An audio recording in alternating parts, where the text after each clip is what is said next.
किसी ने क्या खूब कहा है कि कलयुग में ईश्वर से शिकायत मत करो, क्योंकि उसने पेट भरने की जिम्मेदारी ली है, पेटियां भरने की नहीं। नमस्कार दोस्तों, मैं हूँ सोनी उपाध्याय, फिर से लेके आई हूँ आपको एक छोटी सी स्टोरी।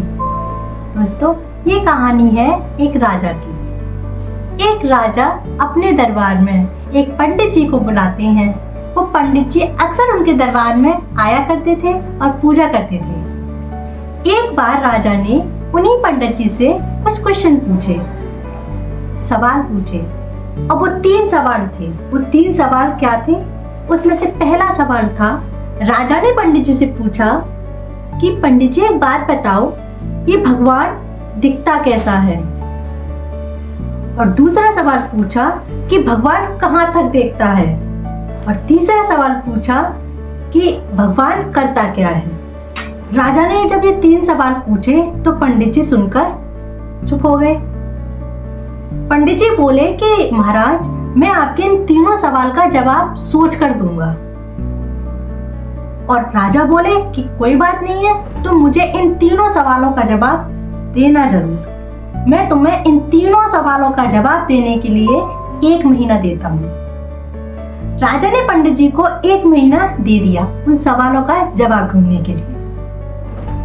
जो पंडित जी थे वो राजा के दरबार से निकल गए और अपने घर चले गए और सोच में पड़ गए। पंडित जी हर बार ये विचार किया करते थे कि मैं राजा को इस सवालों का क्या जवाब दूं। वो ये सोच हर समय एक ही बात सोचा करते थे। जब 1 महीना धीरे धीरे आ रहा था होने को, तो जो पंडित जी थे टेंशन बढ़ती जा रही थी। अब वो इसी सोच विचार में रहा करते थे कि 1 महीना होने वाला है और मैं, जो कि राजा ने मुझसे 3 सवाल पूछे हैं, मैं उनका क्या जवाब दूंगा। पंडित जी का एक बेटा था जो कि बहुत होशियार था। जब बेटे ने अपने पिता को टेंशन में देखा तो वो बोला कि पिताजी, आप किस टेंशन में घूम रहे हैं, क्या बात है, मुझे बताइए। पंडित जी ने अपने बेटे को राजा के वो 3 प्रश्न बता दिए कि बेटा, राजा ने मुझसे ये 3 प्रश्न किए हैं। अब मैं ये नहीं समझ पा रहा कि मैं उनको क्या जवाब दूं, और 1 महीने का टाइम दिया, उसमें से कुछ दिन ही बाकी रह गए हैं। अब मैं उनको क्या जवाब दूंगा, मुझे कुछ भी समझ में नहीं आ रहा। तो पंडित जी के बेटे ने पूछा कि वो सवाल क्या है।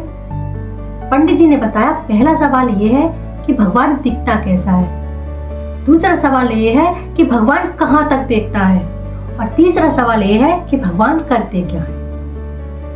जब पंडित जी के बेटे ने ये सवाल सुने तो पंडित जी के बेटे ने अपने पिता से कहा कि पिताजी, आप बिल्कुल टेंशन फ्री हो जाइए, 1 महीना होने दीजिए, और 1 महीना जब हो जाएगा तब मैं आपके साथ राजा जी के दरबार में चलूंगा और उनके सभी सवालों का जवाब मैं दूंगा। पंडित जी बोले कि वैसे सवाल के जवाब क्या हैं? तो पंडित जी का बेटा बोला, नहीं, अभी नहीं बताऊंगा, आपके सामने वहां जाकर आपको बताऊंगा। जब मैं राजा जी को बताऊंगा तभी आप मेरे सवालों का जवाब सुन लेना। पंडित जी टेंशन फ्री हो जाते हैं क्योंकि उनको अपने बेटे पर विश्वास था। अब होता क्या है, 1 महीना हो गया। अब राजा जी के दरबार में पंडित जी और पंडित जी का बेटा पहुंच जाते हैं। जब पंडित जी का बेटा वहां पहुंचा तो राजा सिंहासन पर बैठे हुए थे। तब पंडित जी बोले कि आपके जो सवाल थे, मुझे जो आपने 3 सवाल बताए थे, उन सवालों का जवाब मेरा बेटा देने आ रहा है।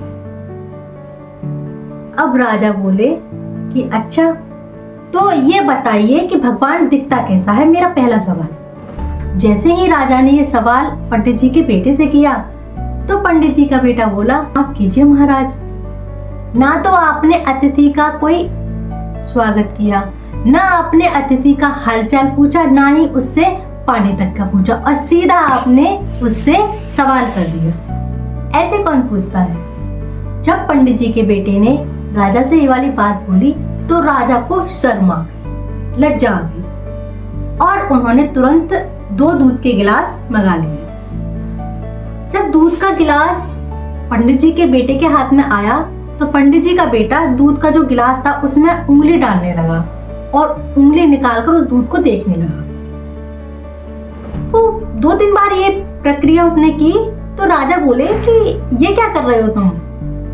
तब पंडित जी का बेटा बोला कि मैंने ये सुना है कि इसमें मक्खन होता है, मैं उसी मक्खन को ढूंढ रहा हूँ।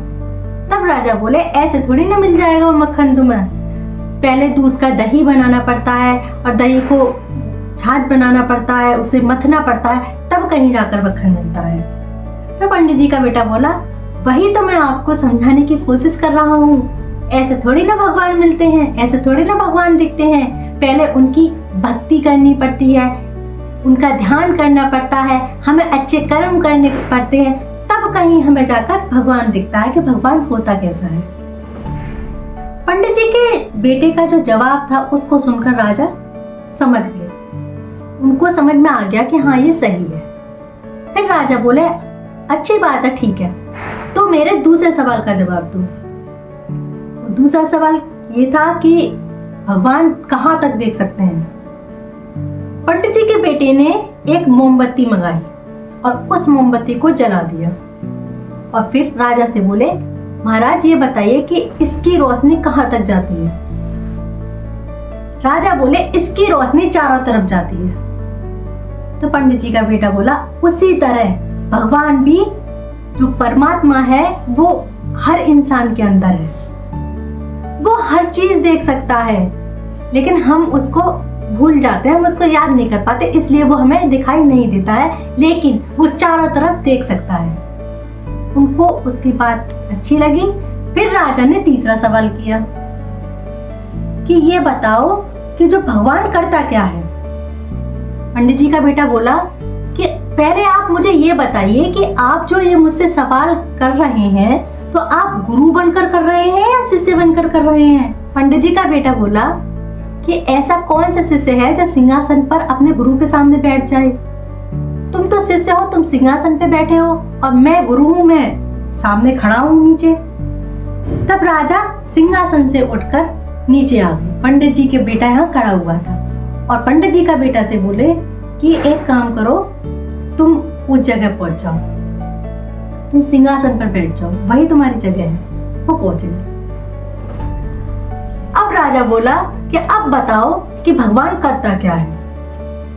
तब पंडित जी के बेटे ने जवाब दिया कि भगवान वही करता है जो इस समय हुआ है। राजा समझे नहीं, तो पंडित जी का बेटा बोला वही कि मुझ जैसा भिखारी एक पल में राजा बन गया, सिंहासन पर बैठ गया, और तुम जैसा राजा एक पल में रंक बन गया, नीचे खड़ा हो गया। तो भगवान का यही काम है कि वो एक पल में राजा को भिखारी बना देता है और एक पल में भिखारी को राजा बना देता है।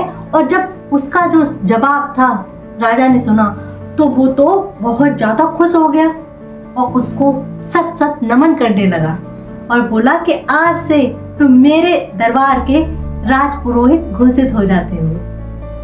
तो दोस्तों यही कहानी का सार है कि जो ईश्वर होता है वो एक पल में कुछ भी कर सकता है। तो दोस्तों अपने कर्मों का ध्यान रखिए, अपने अच्छी चीजें कीजिए, क्योंकि ईश्वर हर इंसान के अंदर है, परमात्मा हर इंसान के अंदर है और हर जगह है। आपने देखा होगा अगर कभी कोई इंसान गलत काम करता है तो वो गलत काम करने से पहले इधर उधर देखता है, आगे पीछे देखता है, लेकिन कभी वो ऊपर नहीं देखता, क्योंकि ऊपर जो ईश्वर है उसका सीसीटीवी हमेशा ऑन रहता है, उसको सब दिखाई देता है कि कौन क्या कर रहा है, और कर्मों के ही हिसाब से वो सबको फल दिया करते हैं। दोस्तों अगर कहानी अच्छी लगी हो तो वीडियो को लाइक करें, वीडियो को शेयर करें। अगर आप चैनल पर नए हैं तो चैनल को सब्सक्राइब करना ना भूलें। अब नेक्स्ट वीडियो मिलते हैं, तब तक के लिए लेते हैं आपसे विदा। जय श्री राम।